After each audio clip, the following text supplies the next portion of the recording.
Saat aku lahir, Raja Hantu tanpa kepala melindungiku di dadanya. Jenderal mayat salju yang legendaris. Secara pribadi mengawal dan membuka jalan untukku. Bahkan Nenek Tuli, Dukun Cumasian, rela mengorbankan nyawanya untuk menyelamatkanku. Bahkan Nenek Mai, yang mengendalikan dunia roh, mengakuiku sebagai keponakannya. Semua ini karena aku adalah anak yin ekstrim yang muncul sekali dalam 10.000 tahun. Jika aku berkultivasi di jalur hantu, kecepatannya 100 kali lebih cepat daripada orang biasa. Tetapi karena itu, aku menjadi target rebutan banyak hantu jahat. Saat itu tepat pada hari festival hantu, tanggal 15 bulan 7. Ibuku, dengan perut besarnya, pergi dari rumah ke rumah untuk mencari bantuan.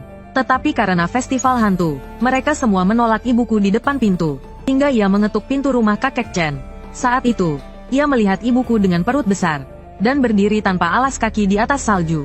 Kakek Chen yang baik hati berkata dengan tegas, "Di cuaca sedingin ini, mengapa kamu, seorang wanita hamil, berkeliaran?" Saat ia hendak mengajak ibuku masuk untuk beristirahat, tiba-tiba, Nenek Long yang tinggal di sebelah berteriak, "Jangan pedulikan dia, menjauhlah darinya, dia bukan orang hidup, dia mayat." Kata-kata ini membuat kakek Chen mundur ketakutan.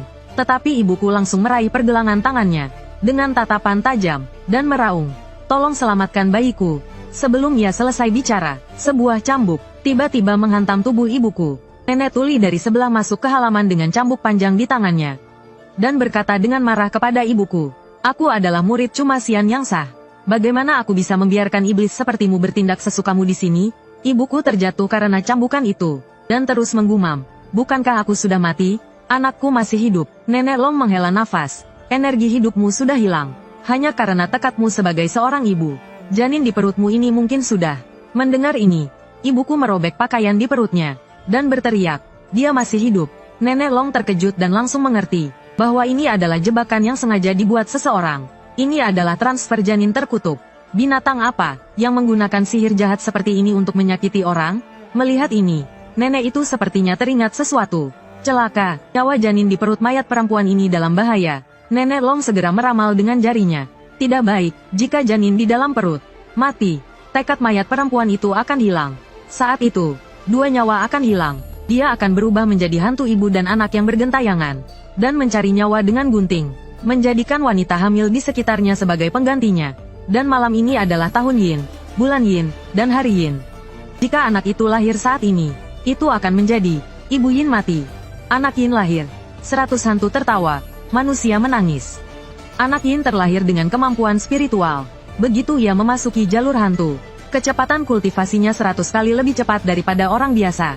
Ini adalah pilihan terbaik bagi hantu jahat untuk merasuki tubuh. Sekarang gerbang hantu terbuka. Hantu-hantu dalam radius 100 li sedang menunggu kesempatan. Saat anak ini lahir, 100 hantu akan berkeliaran di malam hari. Kita berdua mungkin akan mati di sini. Saat lonceng tengah malam berbunyi, kakek Chen mengangkat goloknya, dan tanpa ragu menebas apapun yang menempel di perut ibuku. Dengan perut yang meledak, aku pun lahir. Nenek Tuli menggendongku dengan wajah cemas. Anak Yin akhirnya lahir. Namun, kakek Chen tiba-tiba bertanya, "Kenapa anak ini tidak punya tali pusar?" Nenek menjelaskan, "Bayi ini dimasukkan ke dalam perut mayat wanita. Bagaimana mungkin ada tali pusar?"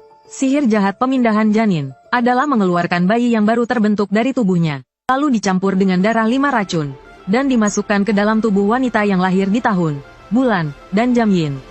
Dan wanita ini harus merupakan kerabat langsung bayi itu. Setelah janin yang dipindahkan matang, wanita itu akan disiksa sampai mati sebelum melahirkan.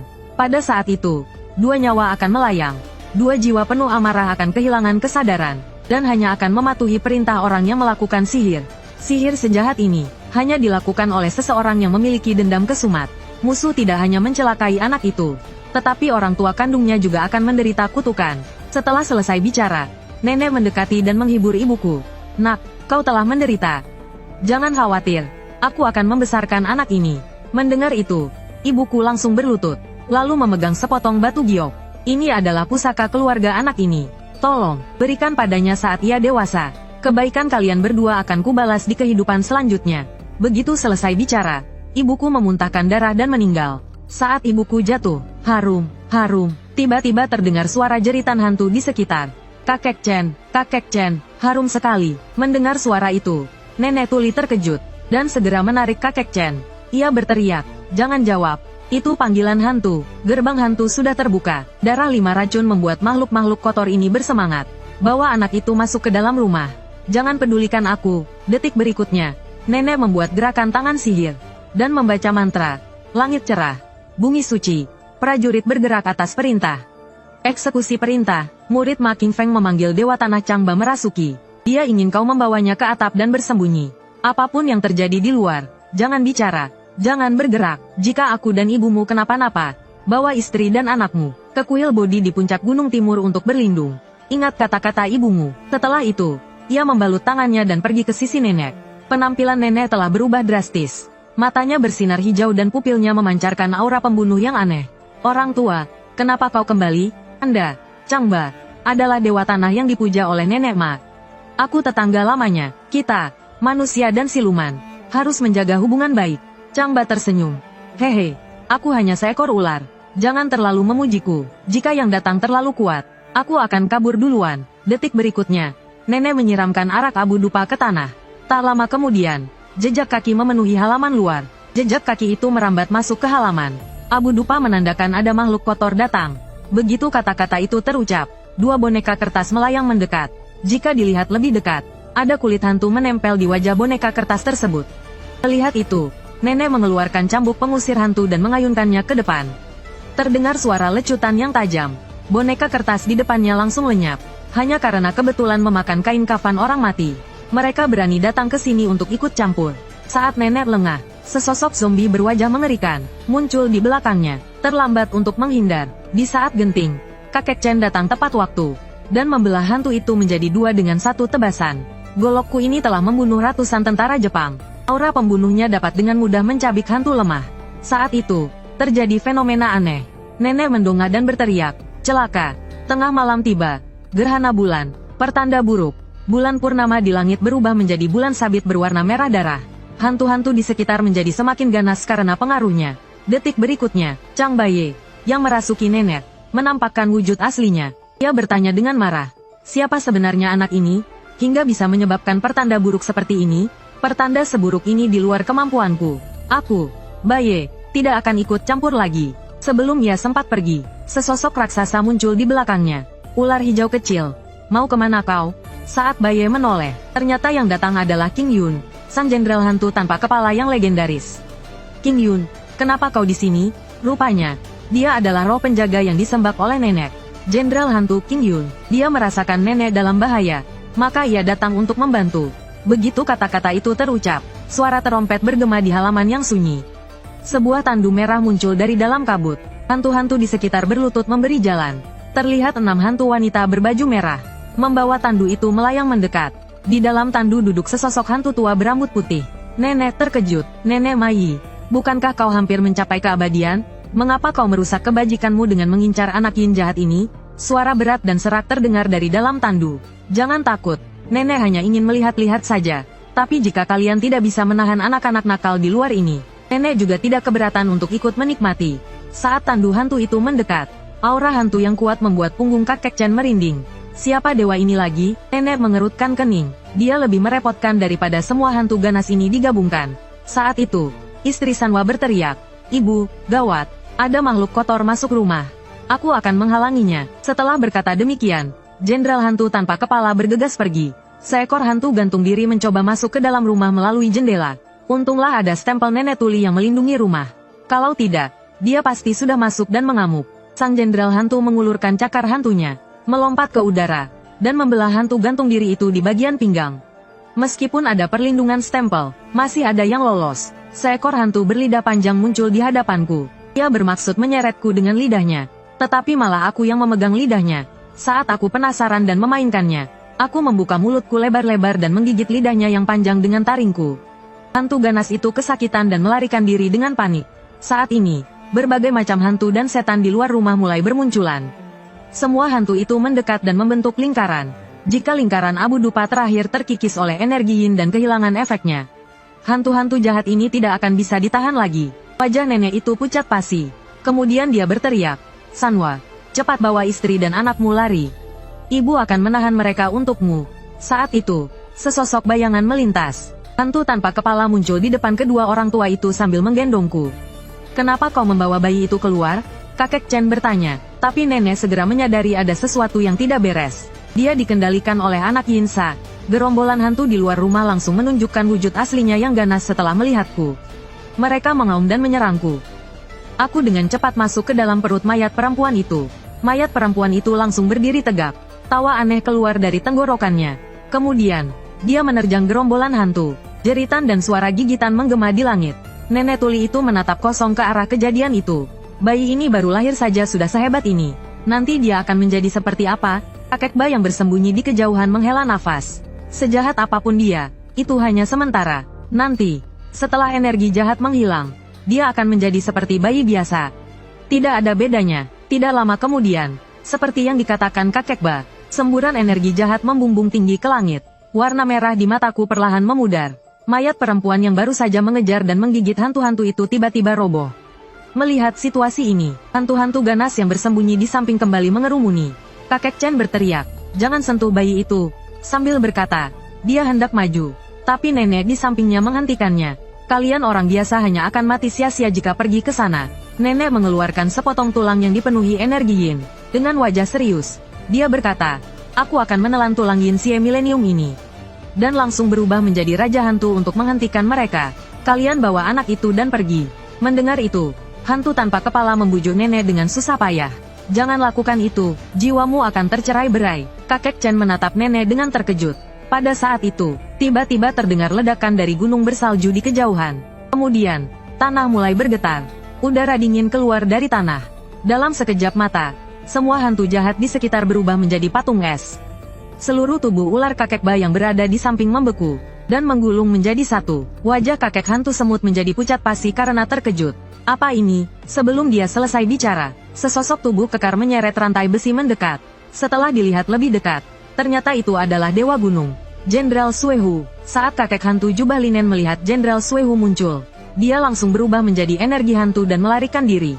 Kakek Chen bertanya dengan bingung, "Makhluk ini sangat kuat. Bahkan Dewa Hantu pun lari." Sebelum dia selesai bicara, nenek menarik kakek Chen dan berlutut di tanah. Sambil berseru, "Rakyat jelata memberi hormat kepada Jenderal Yongwu." Kakek Chen mendongak dan bertanya dengan bingung, "Jenderal ini, dewa apa dia?" "Bukan dewa, tapi dia orang baik. Konon, dia adalah putra seorang pemburu. Terlahir dengan kekuatan dan keberanian luar biasa. Namun, dia terlahir dungu. Setelah orang tuanya meninggal dunia, dia diadopsi oleh seorang penebang kayu tua, yang memperlakukannya seperti anak sendiri. Putri penebang kayu, Cui Hua, adalah wanita berbakat yang terkenal di daerah itu. Karena sering bersama, mereka berdua saling jatuh cinta. Akhirnya mereka menikah. Namun, kabar pernikahan mereka membuat para pria yang menyukai Cui Hua cemburu, terutama preman desa, Huer Mao. Karena memiliki kakak laki-laki seorang polisi, dia bertindak sewenang-wenang di desa. Dia mengumpulkan sekelompok preman untuk menculik Cui Hua, tapi mereka semua dipukuli habis-habisan oleh Suesi. Maka dia pun berpikir untuk menggunakan taktik pengalihan perhatian untuk memancing Suesi pergi. Akibatnya, keluarga penebang kayu kehilangan perlindungan dan jatuh ke tangan preman. Saat Suesi kembali, semuanya sudah terlambat. Penebang kayu tua dan istrinya tewas di rumah. Cui Hua bunuh diri untuk menjaga kesuciannya. Suesi sangat marah dan membantai seluruh keluarga preman itu, memotong-motong tubuh mereka. Setelah membalaskan dendamnya, Suesi berlutut di depan makam keluarganya selama 49 hari. Hingga tubuhnya menjadi dingin dan kaku. Kesetiaan dan rasa sayangnya membuat Kaisar menganugerahkan gelar Jenderal Besar yang berani kepadanya. Kemudian, dia berlatih selama ribuan tahun dan menjadi Dewa Gunung Pelindung. Saat sedang berbicara, Suesi sudah tiba di hadapanku. Melihatnya, aku tidak takut sama sekali, malah mengoceh dan mengulurkan tangan untuk minta digendong. Saat Suesi membungkuk untuk menggendongku, dan diserap seluruhnya oleh anting-anting, Suesi tersenyum kaku dan dingin, lalu berbalik dan berjalan menuju mayat wanita. Saat itu, Chang Baye yang telah berubah menjadi ular hijau kebetulan lewat. Kaki besar Suesi menginjak Baye dengan keras. Tanpa menghiraukan rasa sakit Baye, dia membungkuk dan mengangkat mayat wanita itu untuk pergi. Melihat mereka pergi, aku mengulurkan tangan kecilku, menunjukkan rasa tidak rela. Aku menangis dan air mata mengalir di sudut mataku. Melihat ini, nenek segera menggendongku. Suesi perlahan-lahan tenggelam ke tanah. Hantu jahat yang terikat rantai mengeluarkan jeritan yang menyedihkan. Tak lama kemudian, matahari terbit di timur. Sinar matahari yang hangat menyinari semua orang. Pak Tua Chen menancapkan pedangnya ke tanah. Makhluk-makhluk kotor itu seharusnya sudah diatasi, kan? Ya, Hari sudah terang. Makhluk seseram apapun tidak berani muncul di siang hari. Chang Baye yang ada di samping memegang dadanya dan terengah-engah. Benar-benar beruntung. Suesi mau membantu. Lalu, Raja Hantu tanpa kepala berubah menjadi asap dan kembali ke alam baka. Patua Chen berkata dengan kagum. Anak ini benar-benar beruntung. Setelah melewati musibah tadi malam, pasti akan sukses besar. Nenek memotong perkataannya. Musibah ini belum berakhir. Sebelum jiwa anak-anak ini stabil, hantu-hantu itu akan datang setiap malam. Dan jiwa yang stabil berarti pintu langit terbuka dan tertutup. Setidaknya kita harus menunggu sampai anak-anak ini bisa berbicara. Tapi bukan berarti tidak ada cara. Sekarang hanya bisa menggunakan metode ganti kulit. Agar aku bisa melewati musibah ini dengan selamat. Sebelum ganti kulit, mereka harus menyiapkan kayu pinus berusia 1000 tahun. Nenek tampak berpikir, sepertinya kita harus bertanya kepada kakek pinus. Saat matahari bersinar terik, kedua orang tua itu tiba di kaki Gunung Peri. Sepanjang mata memandang, dunia diselimuti salju putih. Sebuah pohon pinus hijau berdiri tegak di puncak gunung salju. Adegan berganti, keduanya berhasil sampai di hadapan kakek pinus. Nenek meletakkan satu persatu sesaji yang dibawanya. Lalu, setelah menyalakan 3 batang dupa, ia berkata dengan ramah, "Kakek pinus, Xiao Long datang menjengukmu. Dulu kau pernah menyelamatkan nyawaku. Hari ini aku berani memintamu untuk menyelamatkanku lagi." Nenek belum selesai bicara. Setiup angin bertiup membuat dahan pinus berdesir. Daun-daun pinus hijau berguguran tertiup angin, membentuk karakter bahaya di tanah. Nenek berdoa dengan putus asa. Aku tahu ini sangat berbahaya. Tapi selain Anda, tidak ada yang bisa membantuku. Setelah itu, nenek membenturkan kepalanya ke tanah. Aku bukan hanya untuk anak ini, tetapi juga untuk penduduk desa. Jika anak ini tidak bisa melewati musibah ini, desa juga akan hancur. Melihat dahi nenek berlumuran darah, kakek Chen yang berada di sampingnya tidak tahan lagi. Ia berkata dengan tegas, "Aku, Chen tua, tidak percaya hantu dan dewa, tidak menyembah langit dan bumi. Tapi jika Anda bersedia membantu, Chen tua juga akan bersujud kepadamu." Setelah berkata demikian, ia berlutut di tanah.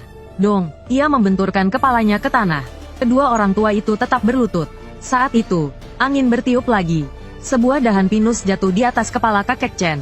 Daun pinus hijau itu terdapat beberapa tetes getah pinus emas. Melihat itu, nenek sangat gembira. Inilah getah pinus yang kita butuhkan. Dan juga pinus abadi pemberian kakek pinus. Kemudian, setelah berterima kasih kepada kakek pinus, keduanya segera kembali ke halaman. Nenek bergegas menanam dahan pinus di halaman. Kakek Chen yang berada di sampingnya bertanya dengan bingung. "Bukankah katanya mau menyelamatkan anak itu?